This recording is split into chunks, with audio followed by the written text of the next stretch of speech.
Pernahkah kamu merasa lelah karena mencoba mengendalikan semua hal dalam hidupmu? Dari cuaca yang tak menentu hingga komentar orang lain tentang dirimu, semuanya seperti ingin kamu atur agar sesuai keinginanmu. Padahal kenyataannya tidak semua hal dalam hidup ini bisa kita kendalikan. Dan semakin kita berusaha mengontrol hal-hal di luar kendali kita, semakin besar rasa kecewa, cemas, bahkan marah yang akan kita rasakan. Di tengah kegelisahan ini ada satu filosofi kuno yang bisa membantu kita untuk hidup lebih tenang dan fokus, yakni stoikisme. Filosofi ini mengajarkan kita untuk membedakan hal mana yang bisa kita kendalikan dan hal mana yang tidak bisa kita kendalikan. Konsep ini sederhana, tapi manfaatnya sangat besar.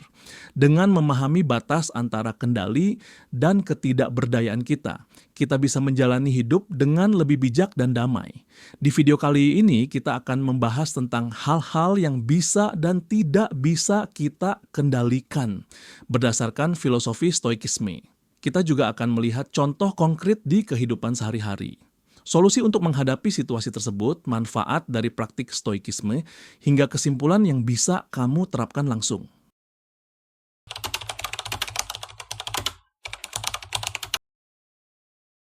Stoikisme adalah sebuah filosofi hidup yang berasal dari Yunani kuno. Inti dari stoikisme adalah fokus pada apa yang bisa kamu kendalikan dan lepaskan apa yang tidak bisa kamu kendalikan. Dalam stoikisme, kebahagiaan sejati tidak datang dari dunia luar, tapi dari bagaimana cara kita merespons dunia itu. Stoikisme mengajarkan kita untuk hidup selaras antara semesta dan rasionalitas. Artinya kita harus menerima kenyataan sebagaimana adanya dan tetap menjaga ketenangan batin dalam segala kondisi.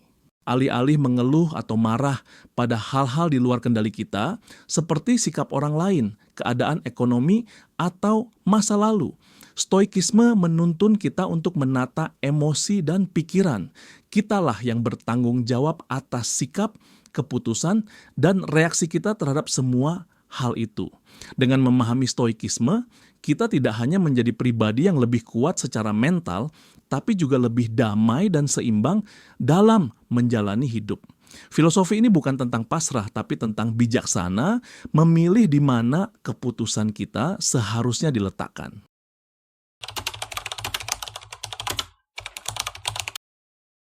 Contoh pertama, bayangkan kamu sedang membuat konten di media sosial.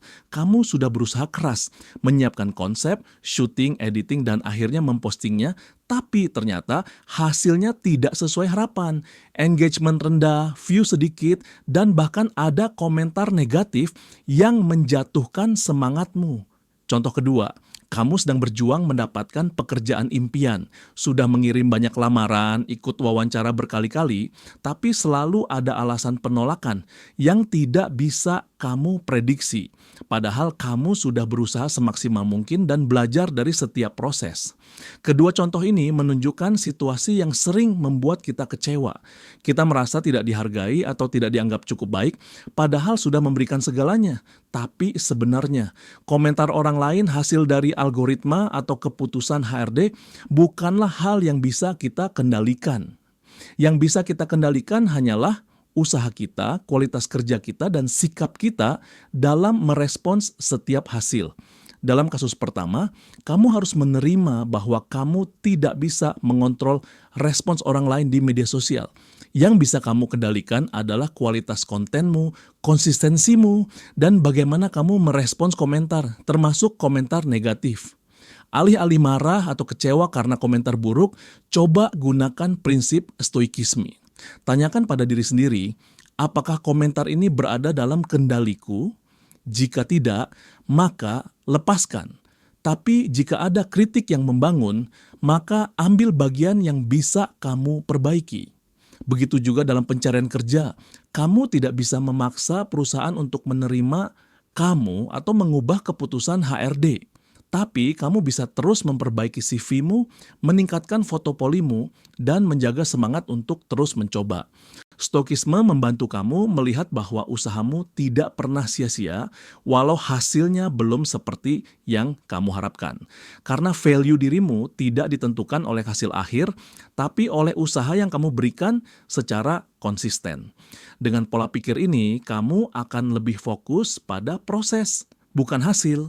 Dan yang lebih penting, kamu tidak akan mudah jatuh hanya karena sesuatu yang memang di luar kendalimu.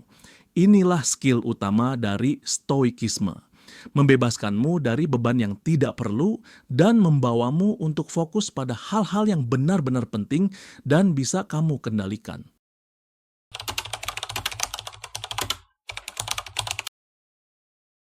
Manfaat pertama dari menerapkan stoikisme adalah ketenangan batin. Ketika kamu berhenti berusaha mengontrol hal-hal di luar dirimu, beban pikiranmu jadi jauh lebih ringan. Kamu tidak lagi mudah tersinggung oleh komentar orang lain, tidak overthinking pada hal-hal yang belum tentu terjadi, dan tidak panik saat hasil tidak sesuai dengan ekspektasi. Karena kamu tahu, selama kamu sudah melakukan yang terbaik, sisanya bukan lagi urusanmu. Manfaat kedua adalah pengambilan keputusan yang lebih rasional. Stoikisme mengajarkan kita untuk memisahkan emosi dari logika dalam menghadapi situasi sulit. Kamu akan terbiasa bertanya kepada hatimu sendiri, apakah ini sesuatu yang bisa aku kendalikan?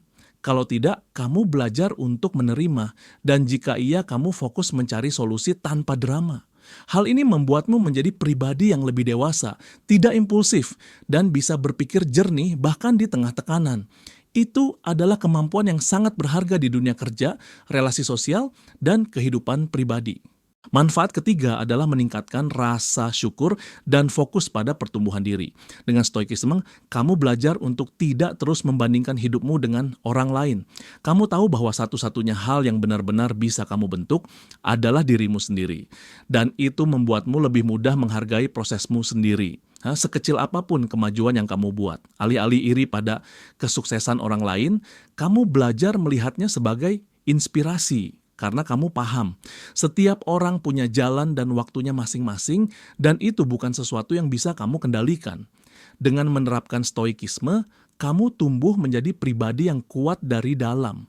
Bukan karena dunia memihakmu, tapi karena kamu mampu berdiri tegar di tengah masalah hidup yang kamu hadapi.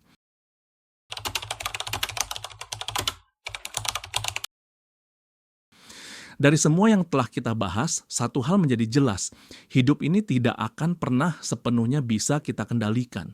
Selalu ada hal-hal tak terduga, orang-orang yang bersikap di luar logika, dan situasi yang tak berjalan sesuai rencana.